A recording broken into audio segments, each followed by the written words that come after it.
हम बात कर रहे हैं एग्रीकल्चर करंट अफेयर से हमने स्टार्ट किया है। तो फर्स्ट पॉइंट है, कंट्री में पहला ऑर्गेनिक फिश क्लस्टर डेवलप किया गया।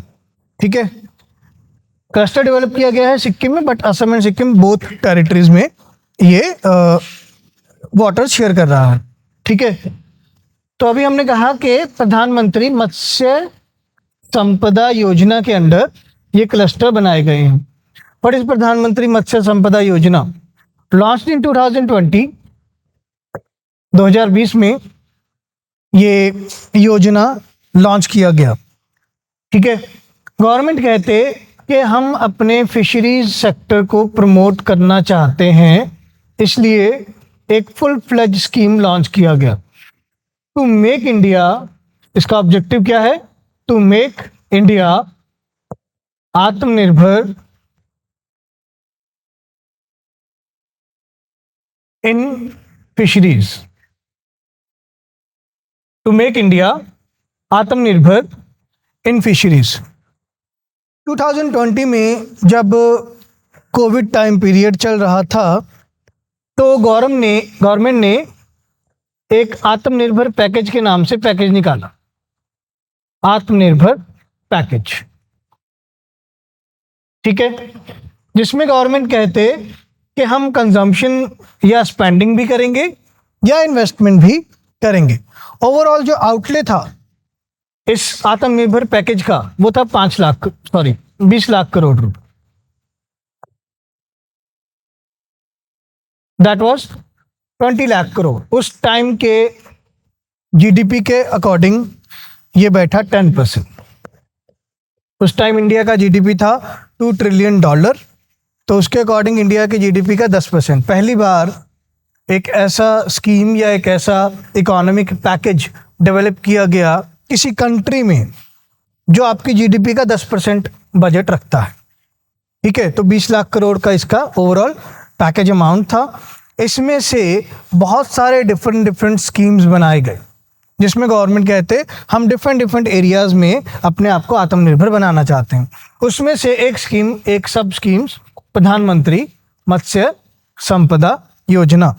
ठीक है, सो अगर प्रीलिम्स में ऐसा क्वेश्चन आ जाता है कि प्रधानमंत्री मत्स्य संपदा योजना किस अम्ब्रेला स्कीम के अंडर है, तो दैट इज अंडर आत्मनिर्भर भारत पैकेज। ठीक है, अगर ये पूछा जाए कि हाँ जी फर्स्ट क्लस्टर कौन से स्कीम के अंडर बनाया गया, फर्स्ट ऑर्गेनिक फिश क्लस्टर, वो प्रधानमंत्री मत्स्य संपदा योजना के अंदर। ठीक है, नाउ इसमें गवर्नमेंट किस तरीके से वर्किंग करना चाहते हैं? गवर्नमेंट कहते कि हम ब्लू रेवोल्यूशन 2.0 लेके आना चाहते हैं। Blue revolution 2.0। ठीक है, where blue revolution specifically denoted for the increased production of fishing in India। ठीक है, तो अब ब्लू रेवोल्यूशन 2.0 लेके आना चाहते हैं। लास्ट क्लास में हमने एक और बात भी कही थी, ब्लू इकोनॉमी, याद है? क्या था blue economy? All the resources under ocean, उनको हम कैसे सस्टेनेबल मैनर में यूटिलाइज करें सो दैट जीडीपी बढ़े, पर कैपिटा इनकम बढ़े, और सस्टेनेबल मैनर में यूज करना मतलब फ्यूचर जनरेशन के लिए भी हम वो रिसोर्सेज बचा लें। तो गवर्नमेंट कहते हैं ब्लू इकोनॉमी के एजेंडा को फुलफिल करने के लिए और फिशिंग के प्रोडक्शन को बढ़ाने के लिए ब्लू रेवोल्यूशन 2.0 आएगा with the help of organic fish clusters. अब इसमें ऑर्गेनिक वाला पार्ट है क्या, उसके लिए लिखिए to produce and cell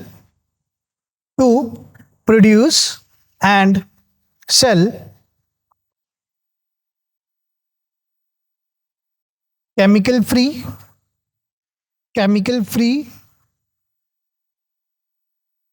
pesticides free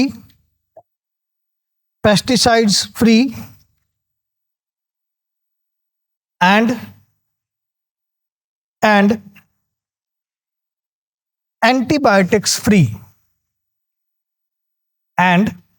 antibiotics free fish to produce and sell chemical free, pesticides free and antibiotic free fish in an eco-conscious markets, in an eco-conscious markets across the globe, across the globe. ठीक है, अगर हम थोड़ा data specificity में जाएं तो government कहते कि हमारा टारगेट है 2030 तक फिशरीज एक्सपोर्ट को इंक्रीज करना और कितनी वैल्यू तक लेके जाना, $8 मिलियन तक लेके जाना. गवर्नमेंट कहते हैं हमारा टारगेट है 2030 तक कि हम फिशरीज के एक्सपोर्ट को इंक्रीज करना चाहते हैं, $8 मिलियन तक लेके जाना चाहते हैं, जो प्रेजेंटली $2.6 मिलियन के आसपास चल रहा है. ठीक है, now why this allied sector?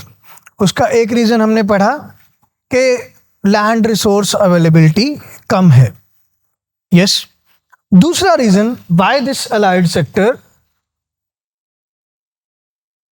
2016-17 में गवर्नमेंट को रिकमेंडेशन मिला टू प्रमोट सेकेंडरी एग्रीकल्चर.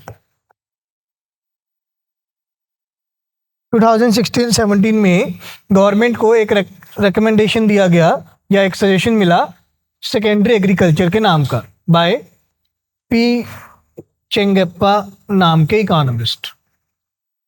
ठीक है, ये भैया कहते कि जैसे मैं कई बार एग्जांपल भी लेता हूँ कि आलू बेचेंगे 30 रुपये किलो बिकेगा, बट मैकेन की आलू टिक्की 100 रुपये किलो बिकेगी शायद.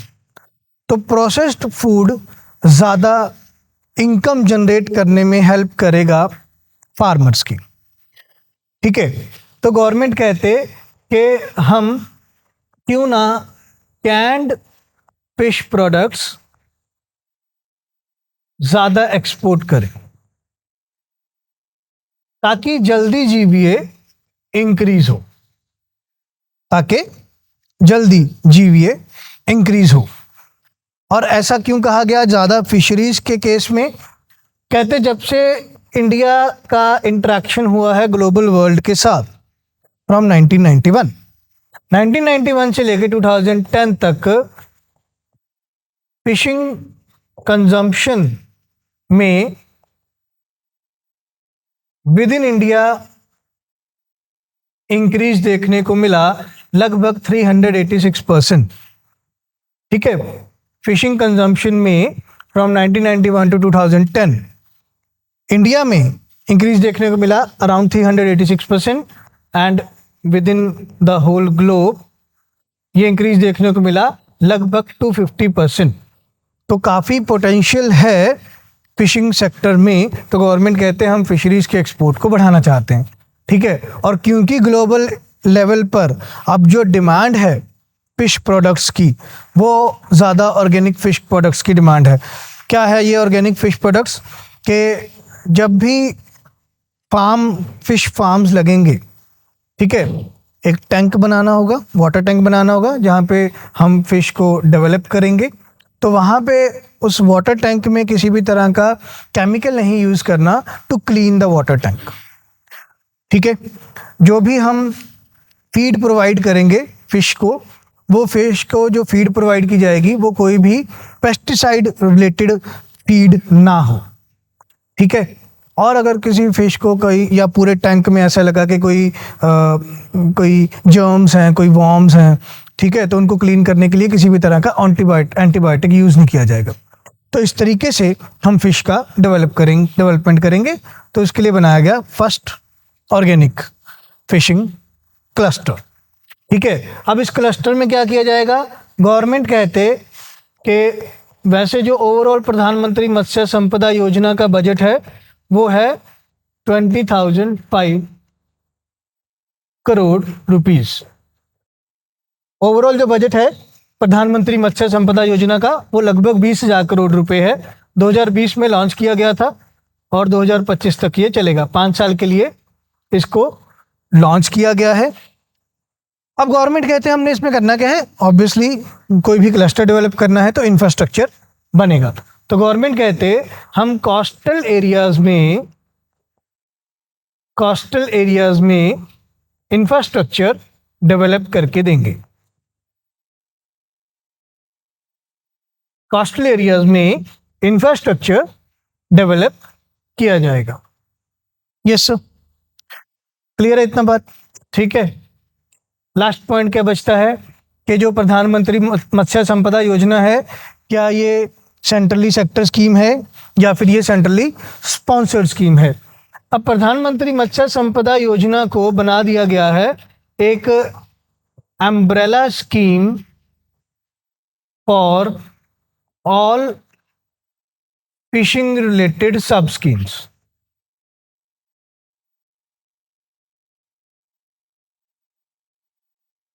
ठीक है, 2020 में प्रधानमंत्री मत्स्य संपदा योजना लॉन्च किया गया था। 2023 में प्रधानमंत्री मत्स्य संपदा योजना को बना दिया एक अम्ब्रेला स्कीम कि ये एक मेजर स्कीम है, जितने भी इससे रिलेटेड कोई फिशिंग स्कीम्स होंगी वो इस स्कीम के अंडर सब स्कीम के नाम पर बनाई जाएंगी। पहली बात। दूसरी बात, गवर्नमेंट कहते कि अब जितनी भी ये सब स्कीम बनेंगी उनको हम डिवाइड करेंगे, या तो वो सेंट्रली सेक्टर स्कीम्स होंगी या वो सेंट्रली स्पॉन्सर्ड स्कीम्स होंगी। ठीक है, तो यूपीएससी या पीसीएस वाले भी इतने पागल नहीं है तो वो ये पूछेंगे कि हाँ जी प्रधानमंत्री मत्स्य संपदा योजना सेंट्रली सेक्टर स्कीम है या सेंट्रली स्पॉन्सर्ड स्कीम है, या फिर C both A and B, D none of the above. ऐसा कुछ नहीं होगा। ठीक है, ये अम्ब्रेला स्कीम है तो ये दोनों तरह के ही पैकेजेस कवर करती है। ठीक है, अगर ये कहा जाए कि जो हमारा ऑर्गेनिक फिशिंग क्लस्टर है, ठीक है, ये सेंट्रली स्पॉन्सर्ड स्कीम है। जो ये ऑर्गेनिक क्लस्टर है ये सेंट्रली स्पॉन्सर्ड स्कीम।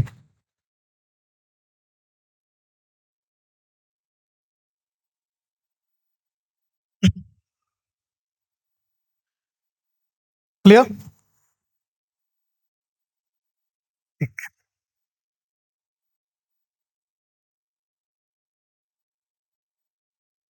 ऑलराइट, तो first current affair, first organic fishing cluster in India done.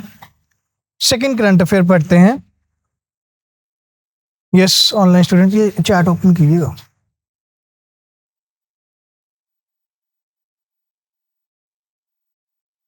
नीचे वो ग्रीन एरो के साथ में। यस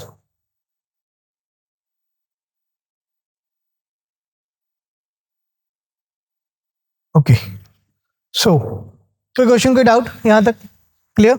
हाँ जी online student.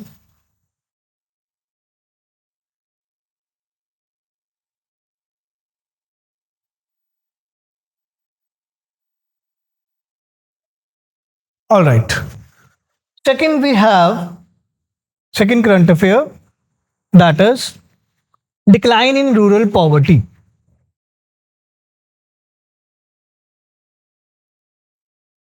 Decline in rural poverty.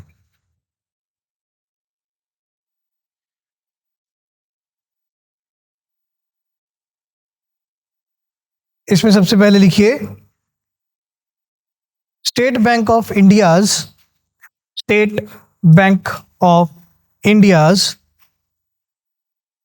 Economic research report, state bank of India's economic research report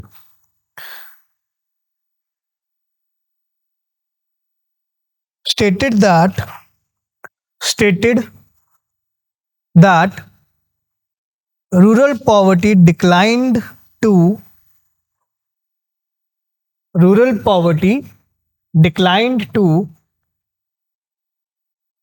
4.86% in 2023-24 from 25% in 2011-12.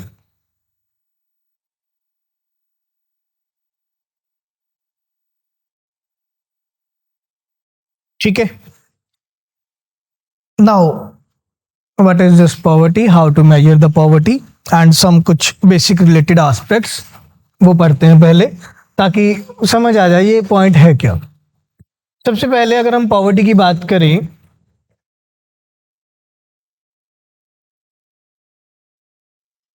World bank कहता कि poverty का मीनिंग है किसी भी इंसान के पास फाइनेंशियल रिसोर्सेज की कमी होना जिससे वो अपनी बेसिक नीड्स नहीं फुलफिल कर पाते। ठीक है, if any person has lack of financial resources so that he or she can not be able to fulfil his or her basic needs या बेसिक नेसेसिटीज, उसे हम कहेंगे कि दे आर अंडर पॉवर्टी। ठीक है, नाउ कई बार question आ जाता है टाइप्स ऑफ पॉवर्टी का, कौन कौन से टाइप का पॉवर्टी होता है। सबसे पहले absolute poverty. Absolute poverty, what is absolute poverty? Absolute poverty, जब आप विद इन द इंडिया आप पॉवर्टी लेवल चेक करोगे अपनी पॉपुलेशन का, जिसके लिए हमारे पास डिफरेंट डिफरेंट मेजर्स रहते हैं। वो क्या मेजर्स हैं वो इसके बाद करेंगे। ठीक है, बट एब्सोल्यूट पॉवर्टी का मीनिंग क्या है?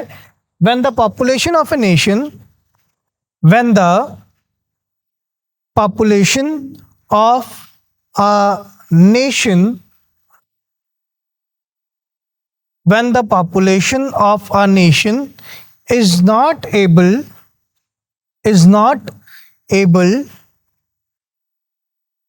to fulfill three basic needs, to fulfill three basic needs, that is food, clothing and shelter, that is food, clothing and shelter, रोटी कपड़ा मकान। ठीक है, तो आपके पॉपुलेशन के पास इतने ज़्यादा रिसोर्सेज की कमी है कि वो अपने रोटी कपड़ा मकान को भी नहीं अचीव कर पाते हैं। वो होगा एब्सोल्यूट पॉवर्टी, जब मैं सिर्फ अपनी पॉपुलेशन की बात करता हूं। Second point we have relative poverty. Relative poverty, relative poverty क्या होगा? कंपैरिजन विद इन स्टेट्स और विद इन कंट्रीज। ठीक है, सो say for example when government of India is comparing the poverty level within India and with say Bangladesh, Nepal, Sri Lanka, neighboring nations, तो उसको हम कहेंगे relative poverty। ठीक है, when within the state poverty and international poverty is being compared, then it is called as relative poverty। ठीक है, now for relative poverty world bank एक major दे रहा है। वर्ल्ड बैंक कहता कंट्रीज को तीन तरीके में डिवाइड कर दो। वर्ल्ड बैंक कहता कंट्रीज को तीन पार्ट्स में डिवाइड कर दो। ठीक है, सबसे पहले least income group, least income group. ठीक है, then middle income and upper income. ठीक है, तो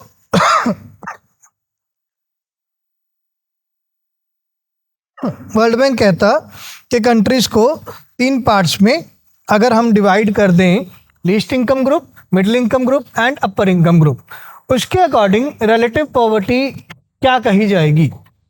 रिलेटिव पॉवर्टी में लीस्ट इनकम ग्रुप का जो मेजर रखा गया दैट इज $2.15 पर पर्सन पर डे।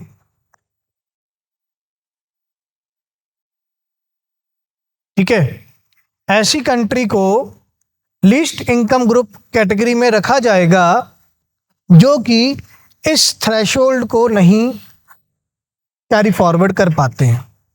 ठीक है, कि वहां हर पर्सन हर दिन $2.15 या तो अर्न नहीं करता या he is not able to spend this much amount.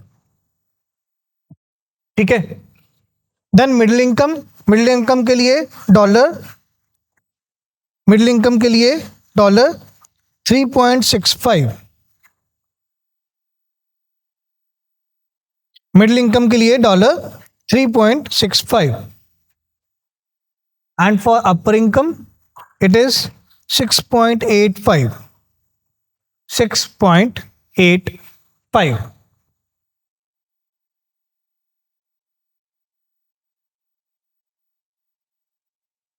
ठीक है।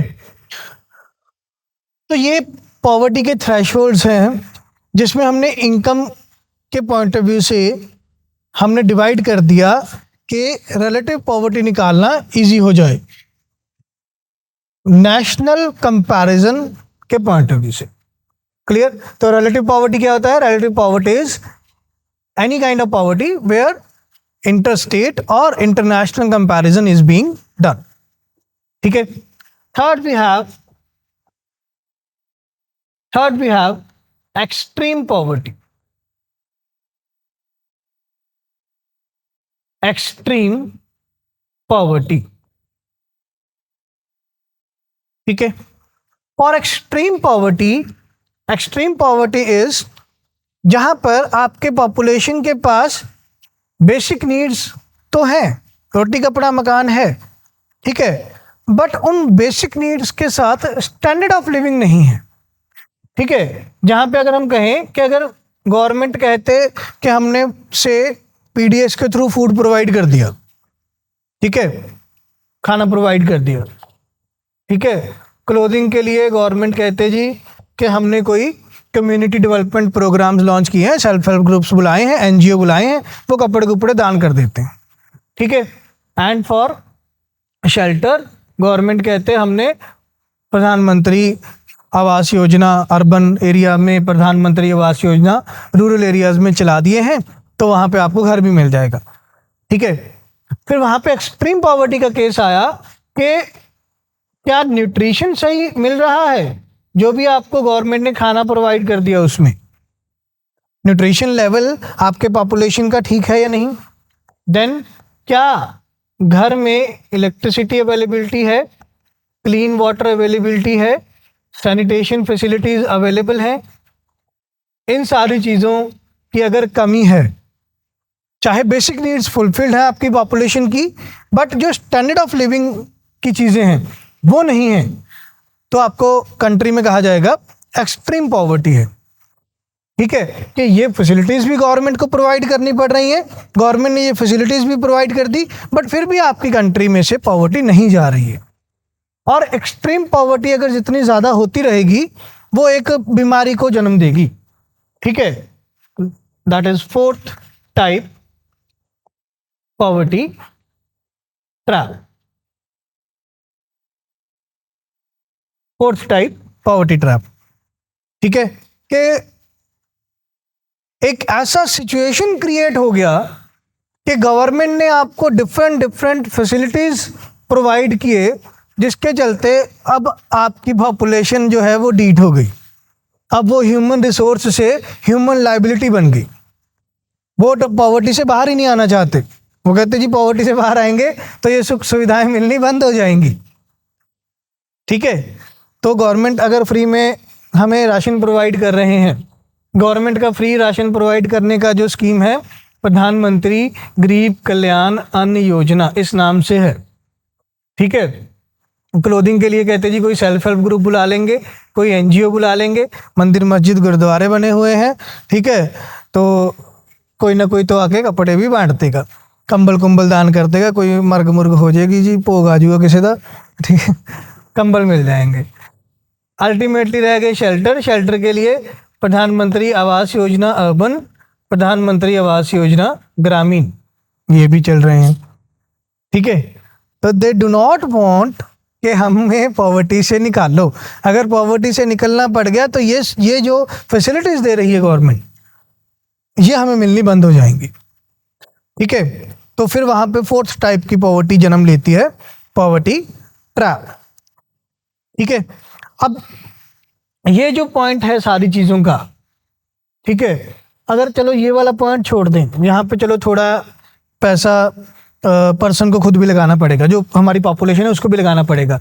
यहाँ गवर्नमेंट कहती है फ्री फूड, ठीक है जी, फ्री क्लोथिंग। अब अल्टीमेटली ये सब्सिडीज बिल बढ़ाती हैं, ठीक है, और जितनी ज़्यादा सब्सिडीज बिल बढ़ेगा फिर उधर से WTO हमारा दिमाग खाएगा कि इंडिया की गवर्नमेंट जो है वो बहुत ज़्यादा सब्सिडीज देती है। फिर वो हमें बोलेगा जी एग्रीमेंट ऑफ एग्रीकल्चर किया था तुमने, तुम तो ग्रीन बॉक्स सब्सिडी में आते हो, तुम ब्लू बॉक्स सब्सिडी में आते हो, तुम एम्बर बॉक्स सब्सिडी में आते हो। फिर उधर से ट्रम्प चाचा कहेगा मैं तो जी काउंटर वेलिंग ड्यूटी लगाऊंगा, मैं एंटी डंपिंग ड्यूटी लगाऊंगा, ये सारी चीज़ें। तो गवर्नमेंट को ये चीज़ पर ध्यान रखना होगा कि गवर्नमेंट किस तरीके से सब्सिडीज प्रोवाइड कर रहे हैं, ठीक है। तो ये, और एक last one we have generational poverty. Generational poverty, इसके नाम से इसका मीनिंग क्लियर है, जो जनरेशन बाय जनरेशन पॉवर्टी चल रही है, ठीक है। जनरेशनल पॉवर्टी ज़्यादा कहाँ देखने को मिलती है? जनरेशनल पॉवर्टी ज़्यादा देखने को मिलती है एग्रीकल्चर सेक्टर में, जहाँ पे कई बार बॉन्डेड लेबर का कॉन्सेप्ट देखने को मिलता है, ठीक है।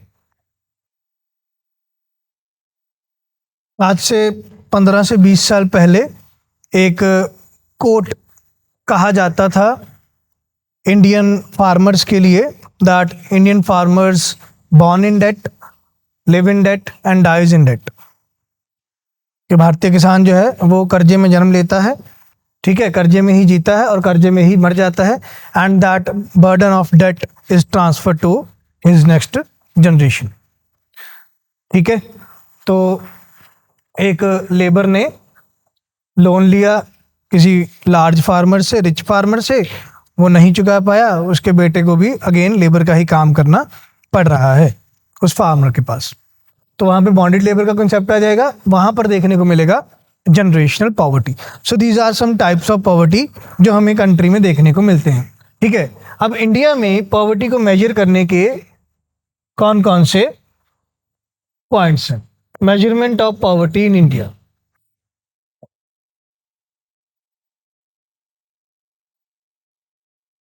Measurement of poverty,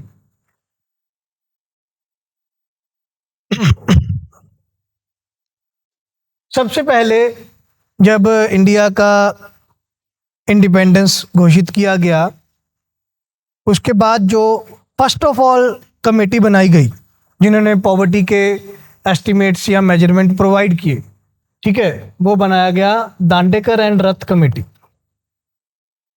Dandekar and Rath committee,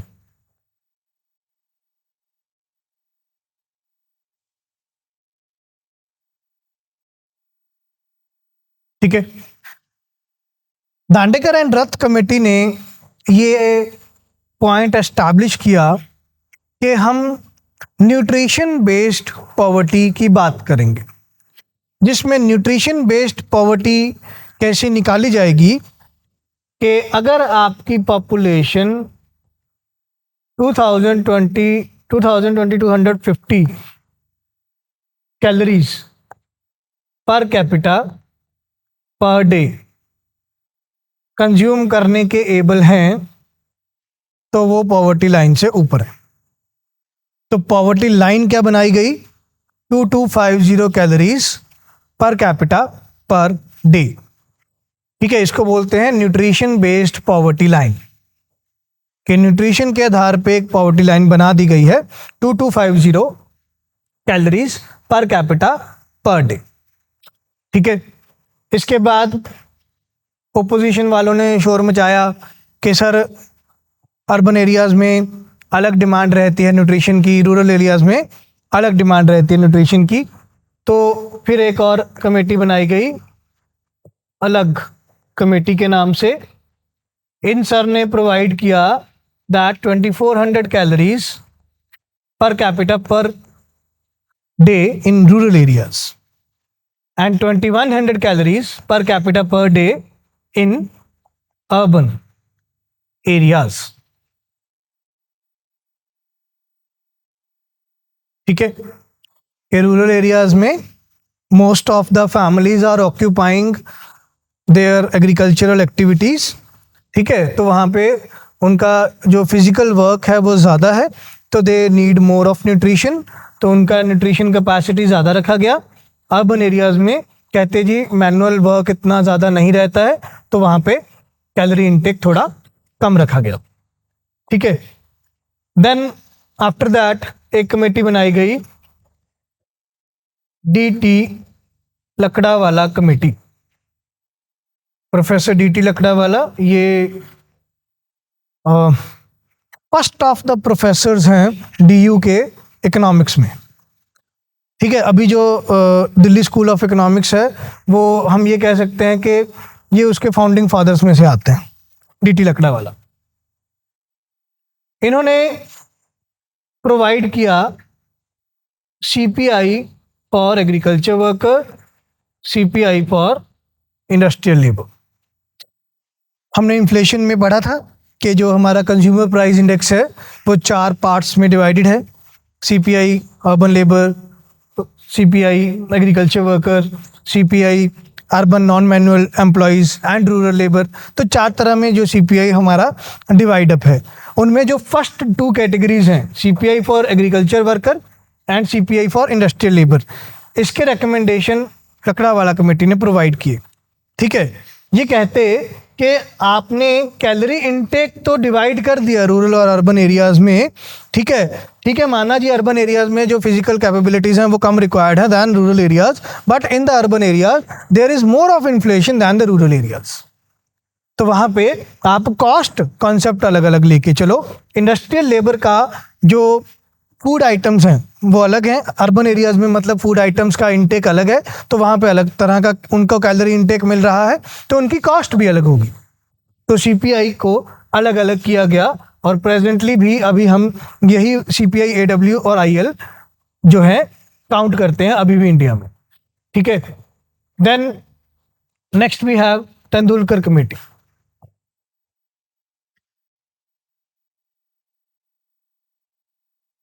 Tendulkar committee ये लेटेस्ट कमेटी है,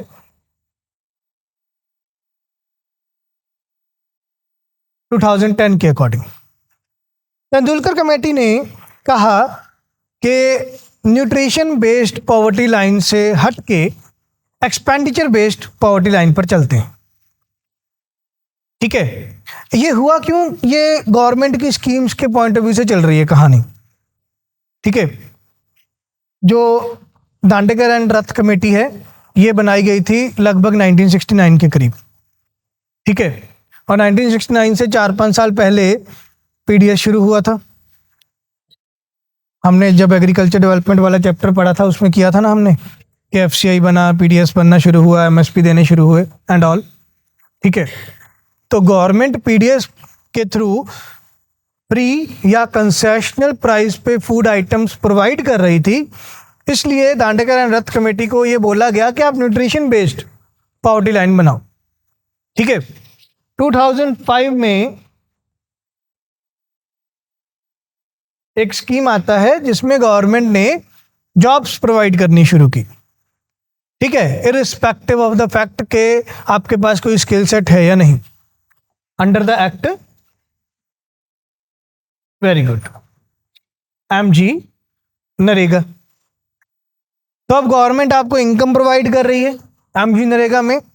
तो अब जब नेक्स्ट कमेटी बैठी उन्होंने क्या कहा कि हम न्यूट्रिशन बेस्ड पॉवर्टी लाइन हटा देते हैं, हम एक्सपेंडिचर बेस्ड पॉवर्टी लाइन बनाते हैं। तो एक्सपेंडिचर बेस्ड पॉवर्टी लाइन क्या कहती? For urban areas it is 1000 rupees per capita per month, and for rural areas it is rupees 816 पर कैपिटा पर मंथ, ठीक है। This is what? This is expenditure on basic necessity items. अगर India की population का कोई person इतने financial resources hold करता है कि वो अपनी बेसिक नेसेसिटीज़ पर एक महीने में 816 रुपये या उससे ज़्यादा खर्चा करता है तो वो अबव द पॉवर्टी लाइन है। और अर्बन एरियाज़ में अगर 1000 से ज़्यादा रुपए अपने बेसिक नेसेसिटीज़ पर मंथ खर्चा करता है तो वो अबव द पॉवर्टी लाइन है। ठीक है, चलिए चलता रहा ये। तो हम एक ऐसी कंट्री में बैठे हैं जहाँ पे सोशल डुअलिटी बहुत ज़्यादा है।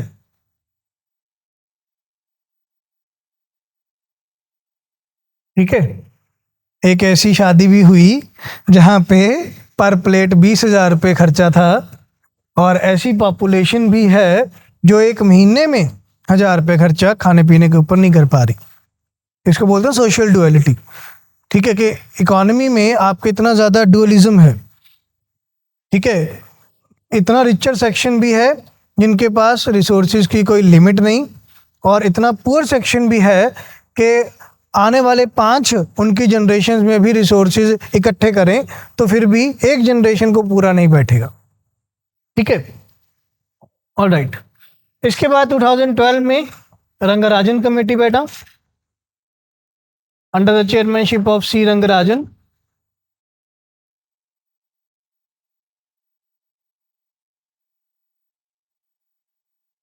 रंगराजन कमेटी, ठीक है। अगेन फिर इन्होंने, और अच्छा इसकी ना ये कहानी बड़ी इंटरेस्टेड है। 2010 में इन्होंने ये प्रोवाइड कर दिया ना 1,000 रुपये पर महीना पर कैपिटा अर्बन एरियाज़ में और 816 रुपये पर महीना per capita in rural areas में। ठीक है, और इसके नेक्स्ट ही ईयर 2011 में जब सोनिया मैडम का बर्थडे आया, ठीक है, उस टाइम कांग्रेस थी पावर में, तो सोनिया गांधी मैम पार्टी प्रधान थे। तो जब सोनिया मैडम का बर्थडे आया तो बर्थडे में जो पर प्लेट का खर्चा था वो था 1100 रुपये। ठीक है, तो ओपोजिशन वालों ने ये बात उठा ली कि ऐसी कैसी सरकार है जो खुद के बर्थडे का एक टाइम का खाना 1100 रुपये में लगा रही है, और हमारे भारत के देशवासियों को वो चाहती है वो एक महीने में 1,000 रुपये में गुजारा करे। ऐसा डिबेट चली। ठीक है, तो तब उन्होंने अगेन फिर 2012 में रंगराजन कमेटी बनाया कि कहता भाई यार कोई ढंग का मेजरमेंट दे, तेंदुलकर ने तो मरा दिया। ठीक है, तो रंगराजन कमेटी आया। रंगराजन कमेटी कहता for urban areas it is 47 rupees per capita per day. ठीक है, and for rural areas it is ₹32 पर कैपिटा पर डे।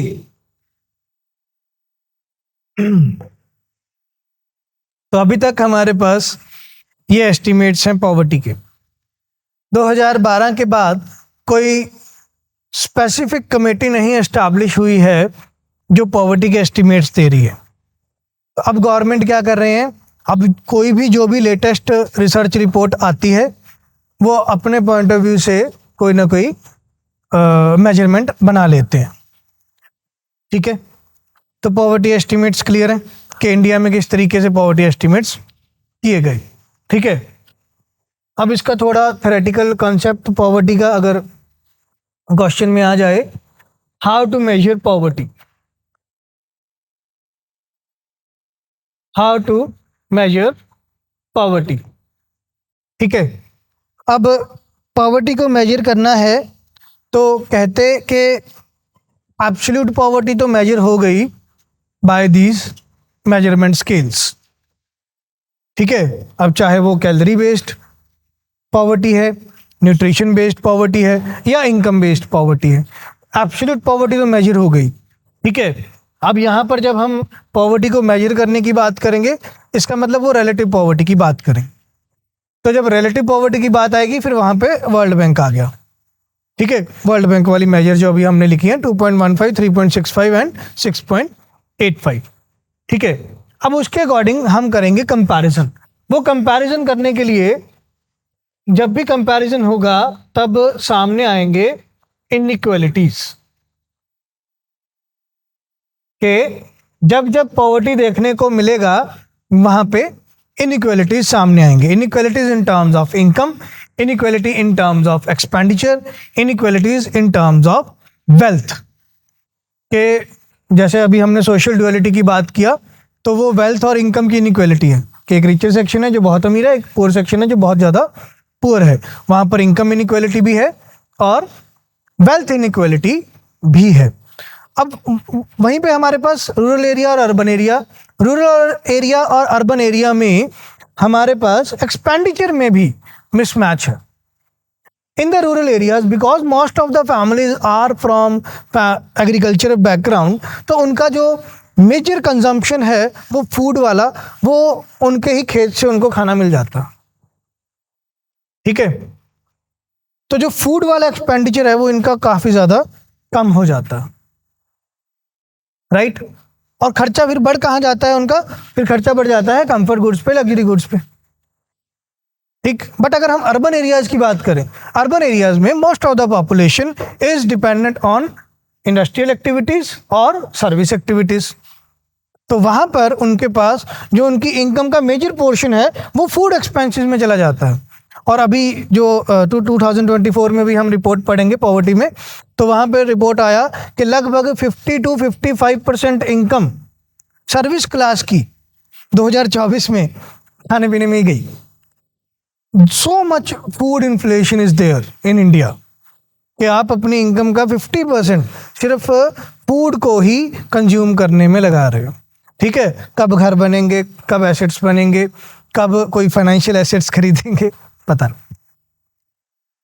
ठीक है, तो इसीलिए ये एक्सट्रीम पॉवर्टी और पॉवर्टी ट्रैप अलग से मेजर करते हैं, ताकि गवर्नमेंट सिर्फ ये ना बोले कि हमारी कंट्री में हमने पॉवर्टी खत्म कर दी। पॉवर्टी खत्म करने का मतलब सिर्फ ये नहीं है कि तुमने सिर्फ फूड, क्लोथिंग और शेल्टर प्रोवाइड कर दिया अपनी जनता को, स्टैंडर्ड ऑफ लिविंग भी इंप्रूव किया या नहीं, तो वो भी पॉइंट साथ में आता है। अब बात आई इनइक्वालिटीज़ की, तो इनइक्वालिटीज़ को मेजर करने के लिए हमारे पास एक ग्राफिकल रिप्रेजेंटेशन होता है जिसको हम बोलते हैं लॉरेंस कर्व।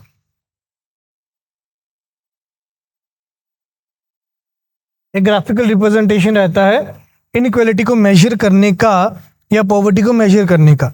ठीक है, कई बार आपको क्वेश्चन किस तरीके से आएगा, क्वेश्चन इस तरीके से आ जाएगा कि कर्व का नाम क्वेश्चन में दे देंगे। ठीक है, with respect to Lorenz curve consider the following statements. तो वहां पे एक स्टेटमेंट में से मीनिंग बता दिया कि Lawrence curve is a graphical representation which measures income और वेल्थ इनइक्वालिटीज। तो ये स्टेटमेंट ट्रू है।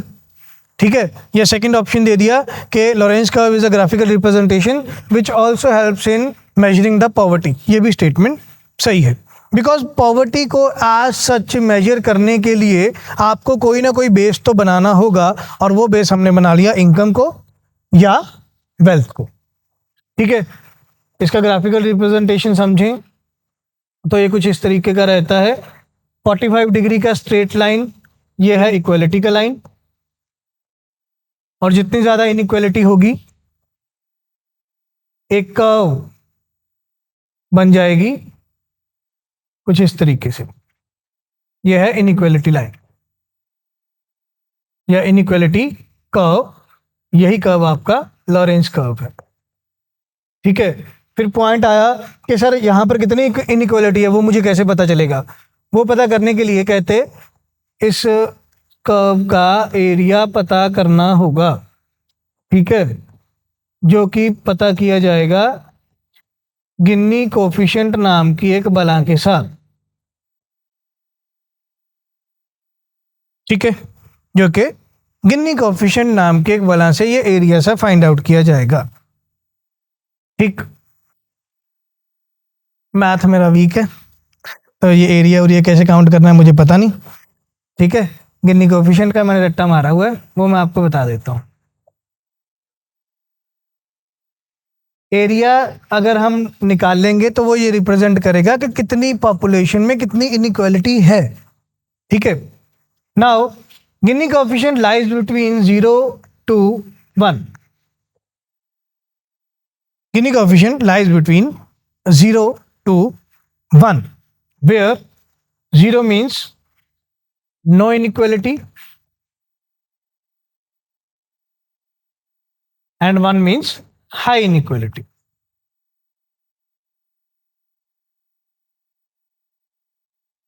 ठीक है, तो higher the Gini coefficient higher the inequality is there. Yes, जितना ज्यादा गिनी कोएफिशिएंट ज्यादा होगा उतनी ज्यादा इनइक्वालिटी ज्यादा होगी, और जितना ज्यादा गिनी कोएफिशिएंट कम होगा उतनी इनइक्वालिटीज कम होंगी। ठीक है, तो ये लास्ट ईयर एचसीएस के क्वेश्चन पेपर में गिनी कोएफिशिएंट का भी क्वेश्चन आया था, लॉरेंस कर्व का भी आया था।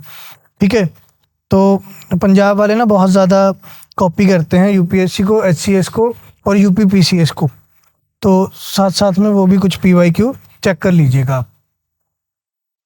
ओके, आगे बढ़ते हैं। तो पॉवर्टी का स्टैटिक पोर्शन क्लियर है। अब आते हैं करंट अफेयर पे। करंट अफेयर था कि एसबीआई की रिपोर्ट आई और उसने कहा कि रूरल पॉवर्टी में डिक्लाइन देखने को मिला, जो कि 2011-12 में था 25% के करीब, वो 2023-24 में कम होकर रह जाता है 4.86%। ठीक है, आगे लिखिए, the threshold limit set by SBI report, the threshold limit set by Axis क्या है?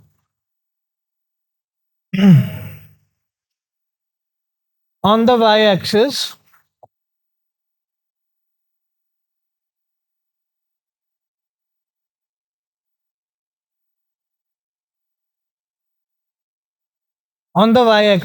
there is income or wealth. On the x-axis, here is population. जैसे जैसे पॉपुलेशन बढ़ रही है, क्या सबकी इनकम भी बराबर बढ़ रही है? ये डिपिक्ट करता है लॉरेंस का। ठीक है, ओके। अभी क्या लिखा हमने? The threshold limit set by SBI report is, the threshold limit set by SBI report is for rural areas, it is 1632 rupees per capita per month, and for urban areas it is rupees 1944 per capita per month। ये threshold limit SBI ने set किया है। मतलब दोबारा अब SBI एक trend चलाना चाहता है कि वो एक्सपेंडिचर बेस्ड पॉवर्टी की बात कर रहा है एंड मंथली पॉवर्टी की वो बात कर रहा है। रंगराजन कमेटी ने डेली एस्टिमेट्स दिए, 47 rupees per day per capita and 32 rupees per day per capita. Again now SBI report कहता हम मंथली एक्सपेंडिचर पर जा रहे हैं। ठीक है, चलो मान लेते हैं। हाँ जी सर, क्या चीज़ इंक्लूड करते हैं? क्या इंक्लूड करते हैं इसमें? नो नो नो, ये सिर्फ एक्सपेंडिचर ऑन बेसिक नेसेसिटीज है, फूड क्लोथिंग शेल्टर। ठीक है, नहीं वो रेंट वाला पार्ट नहीं, मतलब घर की मेंटेनेंस वाला पार्ट। ठीक है, रेंट वाला चला गया तो क्या चीज? नॉन फूड आइटम्स कंसीडर जब किए तो कोई एक्चुअल कमेटी नहीं बैठी जिसने ये बताया कि नॉन फूड आइटम्स भी कंसीडर करो। ठीक है, वो तो 2014 में आरबीआई ने खुद ही डब्ल्यूपीआई से शिफ्ट मार के सीपीआई कर लिया। ठीक है, और जीडीपी को कैलकुलेट करने के लिए हम फैक्टर कॉस्ट से मार्केट प्राइस पे चले गए। वो गवर्नमेंट की मिनिस्ट्रीज खुद कर रही हैं, किसी कमेटी ने रेकमेंड नहीं किया।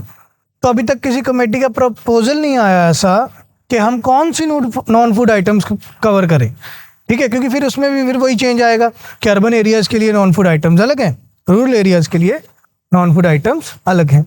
ठीक है, तो वो अभी आज सच कोई रिकमेंडेशन नहीं आया, जब वो आएगा तब वो कंसीडर कर लेंगे। बल्कि आपके लिए ये एडवांटेज है कि आप इसको क्रिटिकल एनालिसिस में लिखाना। ठीक है, कि हाँ जी नॉन फूड आइटम्स पर भी ध्यान देना चाहिए। ओके,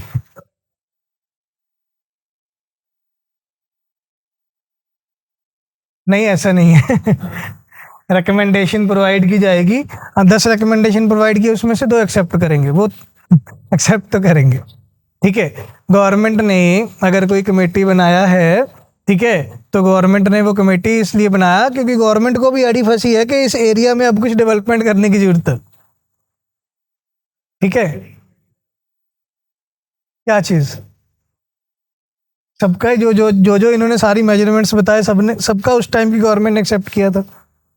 ठीक है, अब प्रेजेंट जो गवर्नमेंट है हमारी, उसने एक एजेंडा ये बना लिया कि हम कांग्रेस की बनाई हुई नीतियों पे काम नहीं करूंगा।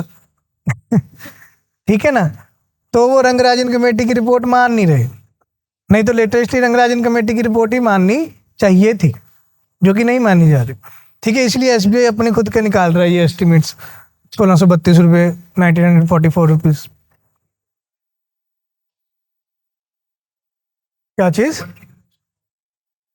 पॉवर्टी लाइन जो हमने कहा वर्ल्ड लेवल वाली, वो वर्ल्ड बैंक वाली जो ऊपर पड़ा था ना, 2.15 पर कैपिटा पर डे डॉलर। ठीक है, मल्टी डायमेंशनल पॉवर्टी का एक मेजर है, वो भी पढ़ते हैं इसके बाद, मल्टी डायमेंशनल पॉवर्टी क्या है। ओके, नेक्स्ट लिखिए एसबीआई की रिपोर्ट क्या कहती है। Urban and rural consumption, urban and rural consumption differences, bracket में लिख लीजिएगा monthly per capita expenditure, bracket में लिख लीजिएगा monthly per capita expenditure, urban and rural consumption differences, bracket में लिखिएगा monthly per capita expenditure, bracket close, then decreased to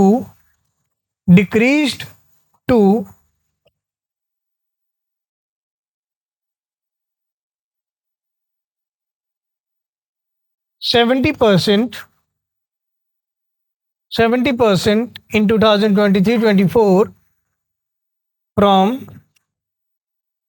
84% in 2011-12।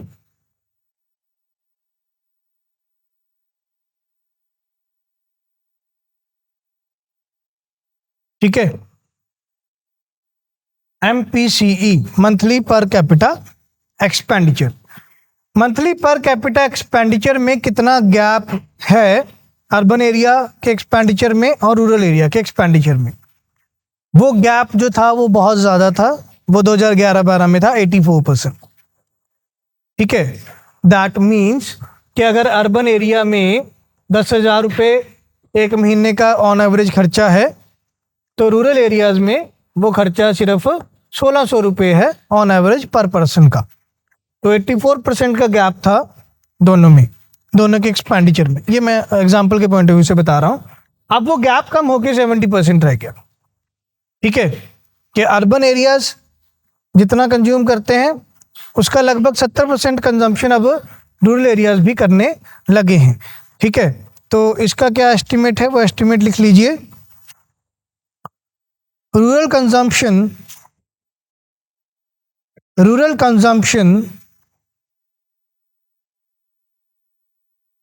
increased by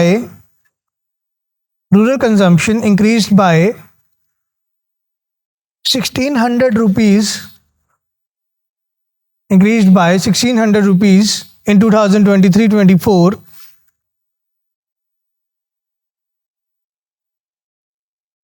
and urban consumption increased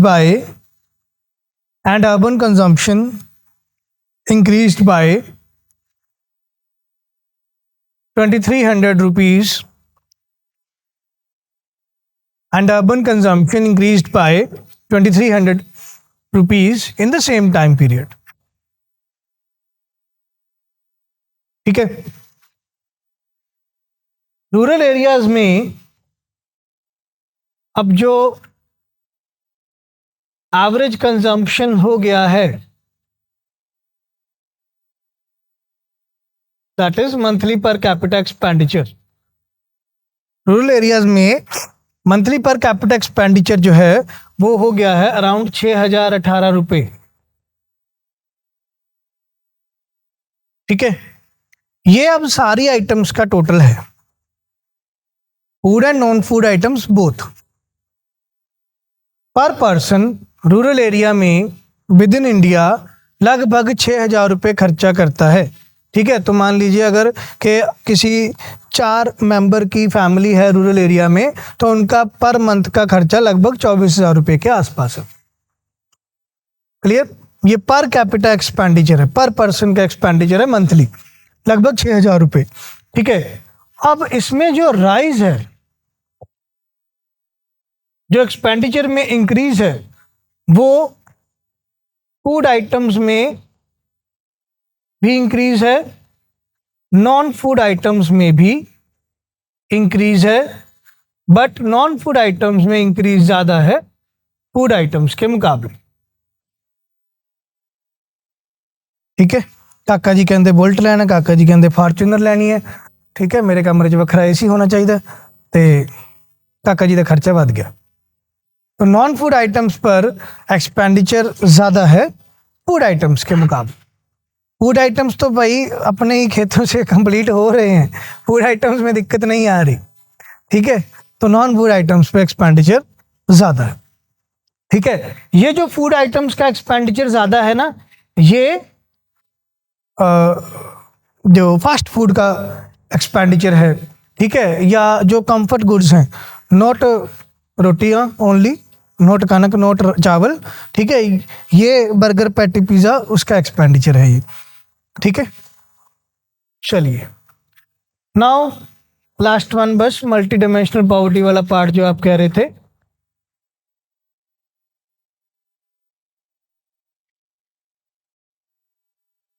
जो हमने point पढ़ा extreme poverty का, कि चाहे आपकी इकोनॉमी में आपने food items, clothing items, shelters provide कर दिए अपने पॉपुलेशन को, but basic standard of living उनका अभी भी सही नहीं है। ठीक है, तो उसको कैसे मेजर किया जाए? उसको मेजर करने के लिए ग्लोबल लेवल पर अलग से बनता है मल्टी डायमेंशनल पॉवर्टी इंडेक्स, और इंडिया में भी हम उसको कॉपी करते हैं, multi dimensional poverty index. Global level पर हमारे पास 2 organisations, UNDP, United Nation Development Programme, and Oxford poverty and development institute.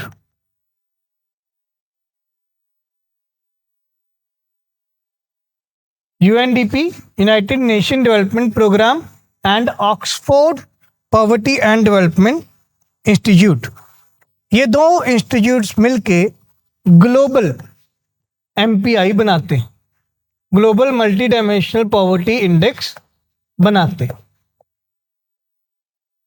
Multi dimensional poverty index को ग्लोबल लेवल पर UNDP, United Nations Development Programme, plus दूसरा Oxford poverty and development institute, ये दोनों मिलके इस रिपोर्ट को पब्लिश करते हैं। इंडिया में Indian multi dimensional poverty index बनाया जा रहा है, yes very good, NITI Aayog की तरफ से। इंडिया में Indian multi dimensional poverty index बनाया जा रहा है नीति आयोग की तरफ से।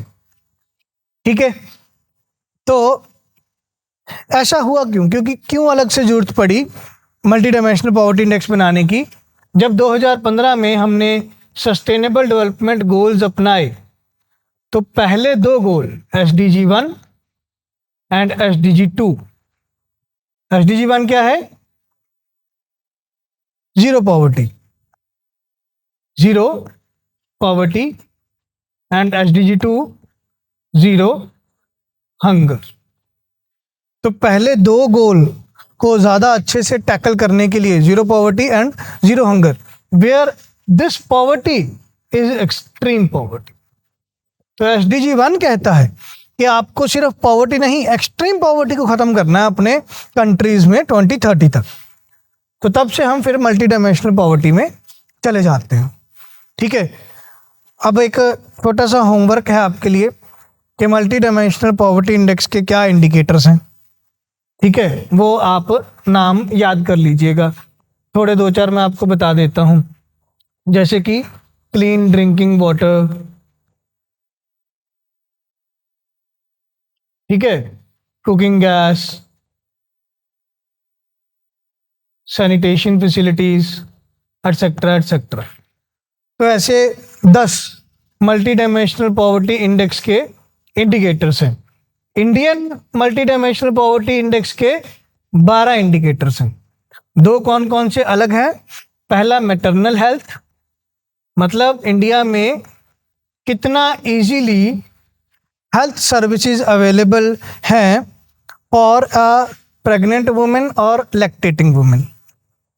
ठीक है, कितने इजीली हेल्थ सर्विसेज अवेलेबल हैं for a pregnant women and lactating women. And second one, bank accounts. Why bank accounts? For financial inclusion, कि आपकी कंट्री में आप कितना इजीली फाइनेंशियल इंक्लूजन को प्रमोट करते हो। ये दो एक्स्ट्रा हैं इंडिया के मल्टी डायमेंशनल पॉवर्टी इंडेक्स के इंडिकेटर।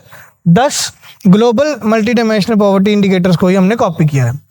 तो इंडिया के टोटल एमपीआई इंडिकेटर्स 12 हैं, ग्लोबल लेवल पर एमपीआई इंडिकेटर्स 10 हैं। तो वो 10 कौन से हैं वो याद कर लीजिएगा। क्लियर? ठीक है, any questions?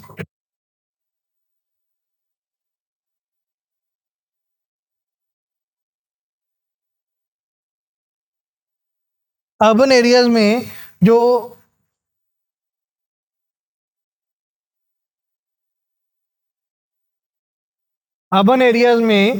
Monthly per capita expenditure जो है वो आप निकालेंगे 6018 इंटू 100 डिवाइडेड बाय 70, ताकि वो गैप क्लियर हो जाए। ठीक है, ओके सर। और कोई क्वेश्चन, कोई डाउट? तो आज हमने अभी 2 करंट अफेयर्स पढ़े एग्रीकल्चर या रूरल इकोनॉमी से रिलेटेड। पहला organic fishing clusters and second one decline in the rural poverty. Clear? ठीक है, ऑल राइट, थैंक यू।